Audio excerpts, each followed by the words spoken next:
Hi everyone, welcome back to Crazy Gamer. In today's video, I'll show you how to log out of all devices for your Delta Force account.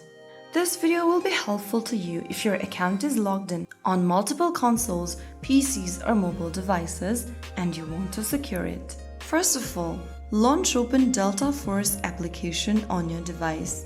Once you do that from the home page, go ahead and tap on the settings button at the top right corner. Once you're inside this page, click on account button at the bottom right. Once you're inside your account center page, click on security settings.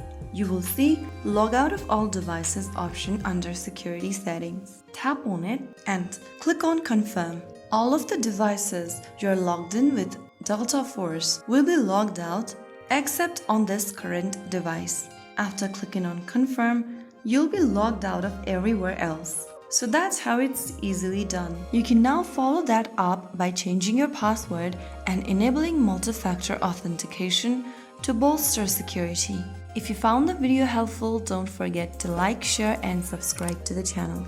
I will be back again in the next video. Thank you for watching.